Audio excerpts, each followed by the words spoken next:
भारतीय सिनेमा का इतिहास बहुत समृद्ध और विविधतापूर्ण है। भारतीय सिनेमा की शुरुआत 20वीं सदी की शुरुआत में हुई थी और इसका पहला दौर 1910 के दशक से लेकर 1930 के दशक तक माना जाता है। भारतीय सिनेमा का पहला दौर 1910-1930 ये दौर मुख्यतः मौलिक रूप से भारतीय फिल्मों के निर्माण की शुरुआत का था। इसमें सिनेमा की तकनीकी और कला के क्षेत्रों में कई नवाचार हुए। पहली भारतीय फिल्म। भारतीय सिनेमा की पहली फिल्म का श्रेय दादा साहब फाल्के को जाता है। उन्होंने 1913 में राजा हरिश्चंद्र नामक फिल्म बनाई, जो भारतीय सिनेमा की पहली पूरी फीचर फिल्म थी। इस फिल्म ने भारतीय सिनेमा की नींव रखी। मूक और ध्वनिहीन फिल्में। इस दौर की फिल्में मूक होती थी, यानी इन फिल्मों में संवाद नहीं होते थे। फिल्म की कहानी संगीत और अभिनेता के हाव भाव के माध्यम से प्रस्तुत की जाती थी। विभिन्न क्षेत्रीय सिनेमा का आरंभ। इस दौर में दक्षिण भारत, बंगाल और पंजाब जैसी विभिन्न भाषाओं में भी फिल्में बननी शुरू हुईं। इनमें तमिल, तेलुगु, बांग्ला और पंजाबी फिल्मों का योगदान महत्वपूर्ण था। मूक फिल्में और सिनेमा का विकास। दादा साहब फाल्के के अलावा कई अन्य फिल्म निर्माताओं ने भी मूक फिल्मों में योगदान दिया, जिनमें चरणदास, शांताराम और विजय भट्ट प्रमुख थे। आधुनिक सिनेमा की ओर कदम। इस दौर में भारतीय सिनेमा तकनीकी रूप से काफी विकसित हुआ। मूक फिल्मों के बाद 1930 के दशक में ध्वनि, आवाज वाले फिल्मों का आरंभ हुआ, जिसका पहला बड़ा उदाहरण 1931 में आई फिल्म आलमारा था। इस दौर में सिनेमा भारतीय समाज की संस्कृति, परंपराओं और जीवनशैली को दर्शाने का एक नया माध्यम बन गया। भारतीय सिनेमा का पहला दौर 1910 से 1930 के बीच का था, जिसमें सिनेमा के रूप में एक नई कला के जन्म की शुरुआत हुई। इस दौर में भारतीय फिल्म इंडस्ट्री के विभिन्न पहलुओं का विकास हुआ और तकनीकी दृष्टि से भी सिनेमा में कई महत्वपूर्ण बदलाव आए। आइए इसे और अधिक विस्तार से समझते हैं। भारतीय सिनेमा का पहला दौर 1910-1930 यह वो समय था जब भारतीय सिनेमा की नींव रखी गई और इसकी शुरुआत से ही कई तकनीकी नवाचार हुए। इसे मूक फिल्में, साइलेंट फिल्म्स और ध्वनिहीन फिल्में, साउंडलेस फिल्म्स का युग कहा जाता है। इस दौर में सिनेमा ने भारतीय समाज के विभिन्न पहलुओं को दर्शाया, खासकर समाज में हो रहे राजनीतिक बदलावों और संघर्षों को। इस समय में देश की स्वतंत्रता संग्राम की भावनाएं सिनेमा में जगह बनाने लगी। राजकुमारी 1937, किसान 1939 जैसी फिल्मों में भारतीय किसानों की समस्याओं, समाज सुधारकों की फिल्मों में जैसे मांगलिक देवी 1947 में भारतीय समाज के सामाजिक मुद्दों पर प्रकाश डाला गया। नेशनलिज्म और स्वतंत्रता संग्राम की भावना और राष्ट्रीयता के मुद्दे सिनेमा में प्रमुख रूप से उभरे। फिल्मों में देशभक्ति की भावना को जागरूक करने के लिए अनेक फिल्में बनाई गईं। इस दौरान सुभद्रा कुमारी चौहान की कविताओं और अन्य राष्ट्रीय गीतों को फिल्मों में शामिल किया गया। भारत माता की जय जैसे नारे और स्वतंत्रता संग्राम की भावना के इर्द गिर्द फिल्में बनी, जिनमें चंद्रशेखर आजाद और भगत सिंह जैसे स्वतंत्रता सेनानियों के किरदारों को चित्रित किया गया। फिल्म निर्माण की तकनीक। ध्वनि फिल्म, टॉकीज के बाद तकनीकी दृष्टिकोण से सिनेमा का विकास हुआ। कैमरे के उपयोग में सुधार हुआ और अब अधिक गहरे शॉट्स, अलग अलग एंगल्स और लाइटिंग के तकनीकी प्रयोग बढ़े। सिनेमेटोग्राफी में नए प्रयोग होने लगे, जैसे कि action shots, wide angle lens का उपयोग। ध्वनि के समन्वय में भी सुधार हुआ और फिल्मों में संगीत और संवादों की जटिलता बढ़ी। नया यथार्थवाद और बांग्ला सिनेमा। इस दौर में भारतीय सिनेमा में यथार्थवाद, रियलिज्म की प्रवृत्ति बढ़ी, खासकर बंगाल सिनेमा में। इस समय में सत्यजीत राय और ऋत्विक घटक जैसे महान निर्देशकों ने अपने सिनेमा के माध्यम से समाज में हो रही हलचल को सटीकता से दर्शाया। बांग्ला सिनेमा में सिनेमा के माध्यम से सामाजिक सच्चाई और राजनीतिक मुद्दे उठाए गए, जैसे सत्यजीत राय की पाथेर पांचाली 1955 जैसी फिल्में। भारत के सिनेमा में रंगीन फिल्में, कलर फिल्म्स। इस समय के अंत में रंगीन फिल्में, कलर फिल्म्स बनानी शुरू हुईं। 1948 में कृपा जैसी फिल्मों में रंगीन तकनीक का प्रयोग किया गया। इसके बावजूद काले और सफेद, ब्लैक और व्हाइट फिल्में प्रमुख थीं। भारतीय सिनेमा के विकास में फिल्म इंडस्ट्री का बढ़ता प्रभाव। मुंबई को अब भारतीय सिनेमा का मुख्य केंद्र माना जाता था। यहाँ पर एकीकृत फिल्म निर्माण प्रणाली, जैसे फिल्म कंपनी और प्रोडक्शन हाउस के रूप में स्थापित होने लगी थी। कई प्रमुख फिल्म निर्माण कंपनियों जैसे अक्षय फिल्म्स, न्यू थिएटर्स और बॉम्बे टॉकीज ने इस समय के दौरान महत्वपूर्ण फिल्में बनाई। सिनेमाघरों और वितरण के बदलाव। सिनेमा की लोकप्रियता बढ़ी और साथ ही सिनेमा हॉल और थिएटर का भी प्रसार हुआ। अब छोटे कस्बों और शहरों में भी सिनेमा हॉल बनने लगे थे और फिल्में ज्यादा से ज्यादा लोगों तक पहुंचने लगी। फिल्म प्रचार और वितरण के नए तरीके अपनाए गए।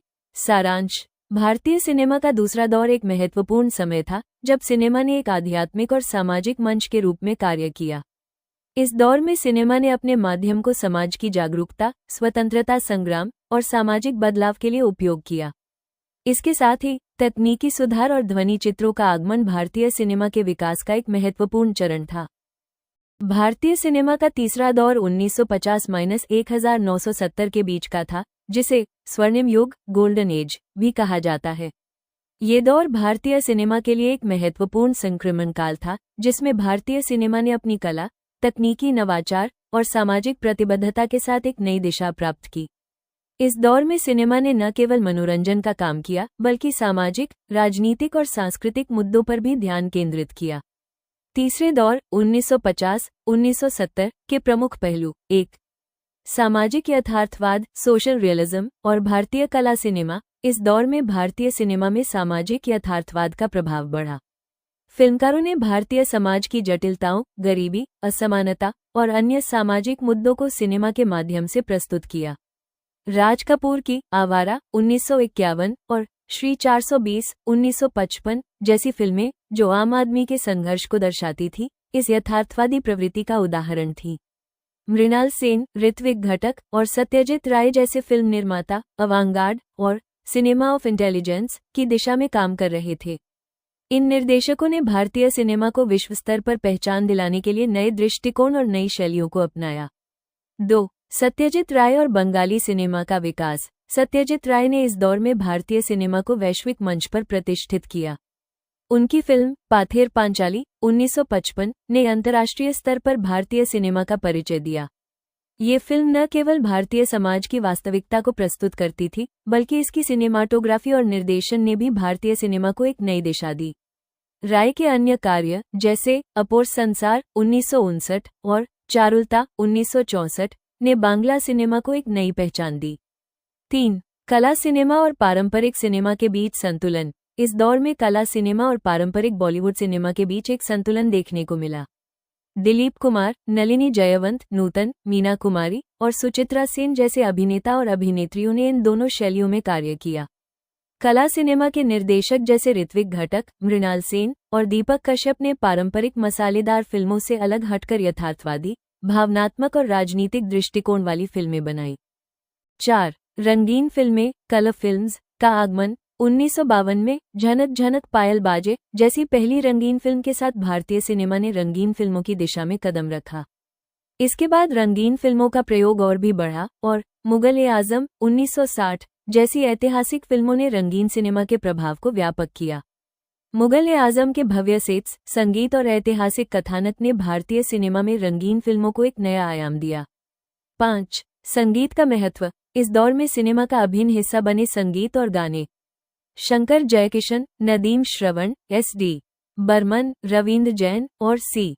रामचंद्र जैसे संगीतकारों ने कई यादगार संगीत रचनाएं दी। फिल्म में मोहम्मद रफ़ी, लता मंगेशकर, किशोर कुमार और मन्ना डे जैसे गायकों की आवाज़ों ने सिनेमा को एक नया आयाम दिया। उनके गाने आज भी लोगों के दिलों में बसे हुए हैं। मुगल-ए-आजम और आवारा जैसी फिल्मों में संगीत और गीतों का महत्व बहुत बड़ा था। 6. राजनीतिक सिनेमा और सामाजिक चेतना। भारतीय सिनेमा ने इस दौर में राजनीति और सामाजिक चेतना को भी बड़े प्रभावी तरीके से उठाया। विशेष रूप से फिल्मों में समाज की असमानताओं, जातिवाद और महिलाओं के अधिकारों के मुद्दे को सामने लाया गया। दीवार 1975 जैसी फिल्में, जिसमें भारतीय समाज में अपराध और संघर्ष को प्रमुख विषय के रूप में उठाया गया, इस दौर का एक महत्वपूर्ण उदाहरण है। शोले 1975 जैसी फिल्में, जिसमें भारतीय गांवों की जिंदगी, दोस्ती, प्यार और संघर्ष को दर्शाया गया, इस दौर का प्रमुख उदाहरण है। 7. मुख्य अभिनेता और अभिनेत्रियां। इस दौर में धर्मेंद्र, राजेश खन्ना, कुमार गौरव और शम्मी कपूर जैसे नायक प्रमुख बने। नूतन, मीना कुमारी, नंदा और शर्मिला टैगोर जैसी अभिनेत्रियां भी फिल्म इंडस्ट्री की प्रमुख भागीदार थीं। राजेश खन्ना का रोमांटिक नायक के रूप में उदय हुआ और उनका एंग्री यंग मैन व्यक्तित्व बॉलीवुड सिनेमा में एक नई दिशा का संकेत था। 8. आधुनिकता और पारंपरिकता का संघर्ष। इस दौर में सिनेमा ने भारतीय समाज में पारंपरिकता और आधुनिकता के बीच संघर्ष को चित्रित किया। सिनेमा की कहानियां इन दो पहलुओं को सामने रखकर सामाजिक मुद्दों की गहरी पड़ताल करती थी। इस दौर में भारतीय सिनेमा ने परिवारों, प्रेम और समाज के पारंपरिक मूल्यों को आधुनिक दृष्टिकोण से चित्रित किया। सारांश: भारतीय सिनेमा का तीसरा दौर एक स्वर्णिम युग था, जिसमें कला, तकनीकी और सामाजिक दृष्टिकोण से सिनेमा में महत्वपूर्ण बदलाव हुए। इस दौर में सिनेमा ने न केवल मनोरंजन प्रदान किया, बल्कि समाज के मुद्दों, राजनीतिक बदलावों और सामाजिक असमानताओं पर भी ध्यान आकर्षित किया। साथ ही संगीत, अभिनय और निर्देशन के क्षेत्रों में भी एक नया आयाम देखा गया। ये दौर भारतीय सिनेमा के लिए नवाचार, गुणवत्ता और सामाजिक प्रभाव का था, जिसने सिनेमा को न केवल भारत में बल्कि अंतर्राष्ट्रीय स्तर पर भी पहचान दिलाई। भारतीय सिनेमा का चौथा दौर 1970-1990 के बीच था, जिसे भारतीय सिनेमा में एक बदलाव के दौर के रूप में देखा जाता है। यह वो समय था जब भारतीय सिनेमा में पारंपरिक मसालेदार फिल्मों से लेकर सामाजिक मुद्दों और नए नायक के चित्रण तक का विस्तार हुआ। इस दौर में एंग्री यंग मैन की छवि, हॉलीवुड प्रभाव और तकनीकी बदलाव प्रमुख थे। साथ ही इस समय में बॉलीवुड ने अपनी लोकप्रियता के शिखर को छुआ।